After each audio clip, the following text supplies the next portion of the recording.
تاریخ پڑھنا بند کر دی. ہم نے تاریخ کی ریالٹیز کو مٹانا شروع کر دیا ہے. ہم ان باتوں میں جو شاید جب پاکستان بنا تھا یہ جو باتیں آج ہم بیٹھ کے کرتے ہیں کہ پاکستان اس لیے بنا، پاکستان اس لیے بنا، اور یہ تھا اور وہ تھا اور فلانا تھا، یہ جتنی بھی یہ گوسپس ہم کرتے ہیں، یہ سب گوسپ شاید 63 سال پہلے تو صحیح تھیں، لیکن 63 سال کے بعد ان کی کوئی ویلیو نہیں ہے. ہمیں صرف دیکھنا یہ ہے کہ آج ریالٹی کیا ہے، آج ہو کیا رہا ہے اور کل کیا ہوگا. ماضی بائی گونز، ماضی چلا گیا. عقل مند لوگ ماضی کی روشنی میں اس سے سبق لیتے ہوئے مستقبل پہ نظر رکھتے ہیں اور اپنے حال کو صحیح کرتے ہیں. یہ کوئی راکٹ سائنس تو نہیں ہے نا جو میں نے کہا. اگر میرے جیسے آدمی کو بھی پتہ ہے تو ساری دنیا کو یہ بات پتہ ہے کہ جو ماضی ہے اس سے سیکھنا چاہیے، ویژن ہونی چاہیے فیوچر کی طرف، اور اس کے دیکھتے ہوئے ایک ہمیں اپنا لائن آف ایکشن کرنا چاہیے اپنے حال کو سنوارنے کے لیے. آج ہمارا دن کیسا ہے، دیٹس مور امپورٹنٹ. بہرحال پاکستان بن گیا، جھنڈا بن گیا، قائد اعظم بھی اس دنیا سے اب چلے گئے، 48 آ گیا.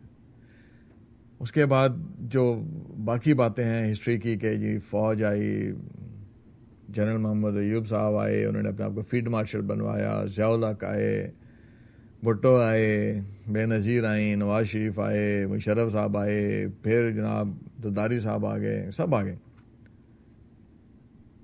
ہمیں دیکھنا یہ ہے کہ اس سارے دور میں جو نیچے جھنڈے کے نیچے بسنے والے لوگ جنہوں نے قربانیاں دی تھیں، پہلے تو یہ کہ وہ قربانیاں کیا دی گئیں. ان قربانیوں کو سمجھنا بڑا ضروری ہے کہ جب ڈیوائیڈ ہو گیا، وہاں سے ہم اگر شروع کریں کہ ڈیوائیڈ ہو گیا، اناؤنسمنٹ ہو گئی، 14 اگست کی اناؤنسمنٹ ہو گئی. کبھی آپ اس ریلوے ٹریک پر کھڑے ہو کے دیکھیں جس پہ سے ٹرینز انڈیا سے پاکستان اور پاکستان سے انڈیا جا رہی تھیں. اور ظاہر بات جب اس طرح کی مائگریشن ہوتی ہے جو تاریخ میں بہت کم ہوئی ہے کہ انفلکس لوگوں کا، عوام کا، سیدھے سادے بھولے بھالے انسانوں کا، ان کو اچانک پتہ چلتا ہے کہ اب ان کو جو ہے اپنا گھر بار، اپنی مٹی چھوڑ کر اور دوسری طرف کہیں جانا ہے. ایک امیجنری لائن ہے جس کو کراس کرنا ہے اور دنیا دوبارہ بنانی ہے، اس امید پر کہ ان کا آنے والا کل اور آج جو ہے وہ بہتر رہے گا. ان کو یہی بتایا جاتا ہے کہ آپ یہ اتنی تکلیف اٹھائیں، اپنا گھر چھوڑیں، اپنی رشتہ داریاں چھوڑیں، دوستیاں چھوڑیں، اپنے بچپن کی یادیں چھوڑیں، اپنا سب کچھ چھوڑیں، اور ایک خواب کو دیکھتے ہوئے اس لائن کو کراس کریں.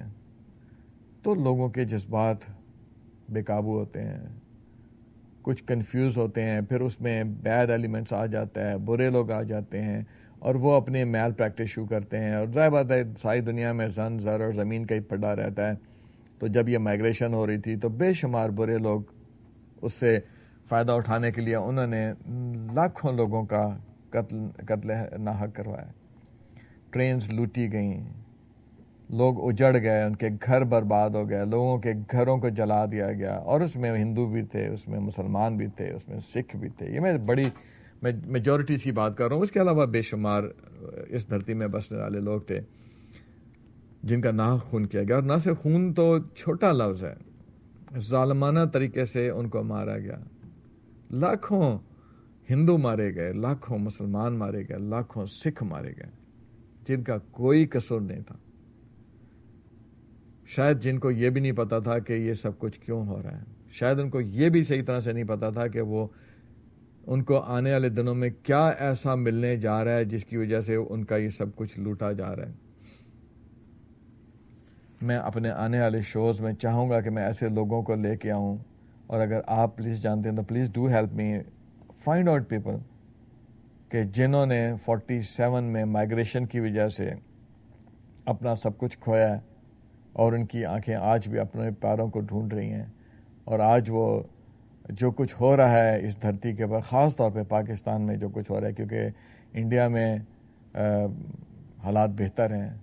میں یہ نہیں کہہ رہا کہ وہاں جنت کا سما ہے، لیکن بہرحال ایک اسٹیبل گورنمنٹ ہے، اسٹیبل ملک ہے، دنیا میں ترقی کر رہا ہے، سب کچھ یہ ایک سچ ہے. میں حالانکہ پاکستانی ہوں، اور ایک فوجی ہونے کے ناطے مجھے فخر ہے اپنے پاکستانی ہونے پر، اور مجھے فخر ہے ان تمام باتوں پر جو میں نے اپنی فوج میں رہتے ہوئے کی ہیں، اور اپنی دھرتی کے ساتھ میں نے لائلٹی رکھی. آج بھی میں اپنی دھرتی کے ساتھ لائل ہوں، اور میں آج بھی مسلمان ہونے کے ناطے یہ جانتا ہوں کہ وعدہ کرنا اور وعدہ نبھانا میرا اولین فرض ہے.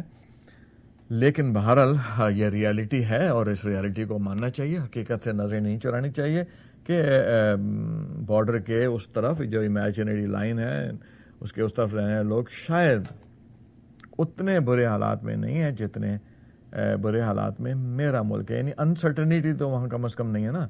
سب سے بڑی چیز کیا ہوتی ہے؟ جب مجھے پتہ نہیں ہے کہ میرا آج کیسا ہے اور میرا آنے والا کل کیسا ہوگا.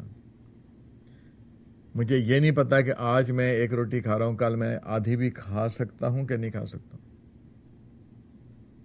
جب مجھے یہ نہ پتا ہو کہ میری جان اور میری مال جو ہے وہ محفوظ ہے، جب یہ والے حالات ہوں تو اس سے زیادہ تکلیف کی بات کیا ہوگی. تو ہم بات کر رہے ہیں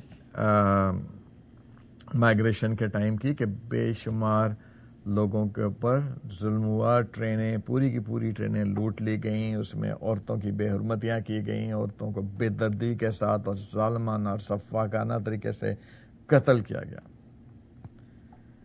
بچے مر گئے، پیرنٹس مر گئے، کسی کا ایک چھوٹا بچہ بچ گیا تو اس کی پوری فیملی مر گئی، کسی کا بوڑھا ایک رہ گیا، باقی فیملی مر گئی، کٹ گئی، ان کے سامنے کاٹ دیے گئے، ذبح کر دیے گئے، اور میسیکر ہوا. اتنی خوفناک تباہی، ہم اس کے بارے میں ذکر بھی اب نہیں کرتے. کیوں نہیں کرتے؟ یہ ذکر کون کرے گا؟ ہمارے بڑے، ہمارے ہسٹورینز، ہمارے وہ لوگ جو اب ہم پر حکومت کر رہے ہیں، وہ لوگ کہ جو آج پاکستان میں اور پچھلے 63 سالوں سے پاکستان کو رول کر رہے ہیں. کتنا انہوں نے ہم لوگوں کو یہ سبق دیا کہ یہ اپنی جو ہیریٹیج ہے، جو اپنے بڑوں کی، اپنے بزرگوں کی قربانیاں ہیں، ان کو یاد رکھو، ان کو دیکھو، یہ قربانیاں ہیں. انہوں نے بھی وہی کیا جو انگریزوں نے کیا تھا، کہ آ کے ڈیوائڈ اینڈ رول، کے جناب ہندوؤں کے خلاف نفرت، سکھوں کے خلاف نفرت، اور دونوں سائڈ پر یہ ظلم دونوں سائڈ پر ہوا. دونوں سائڈ کی گورنمنٹوں نے جو تھا وہ مسلمانوں، ہندوؤں اور سکھوں کے درمیان نفرتوں کی ایک باڑ کھڑی کی. مقصد صرف ایک ہی تھا کہ خود مزے کرو اور ڈیوائڈ اینڈ رول. جو انگریز سے کھا کے گئے تھے اس کو جاری ساری رکھا. آج بھی یہی ہو رہا ہے، divide and rule, divide and role.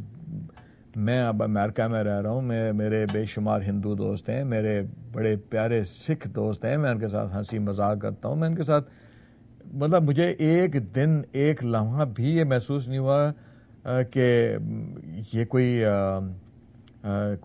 مختلف لوگ ہیں. جب میں پاکستان میں رہتا تھا تو مجھے لگتا تھا کہ شاید سکھ اور ہندو جو ہیں یہ کوئی پتہ نہیں کون سی مخلوق ہے.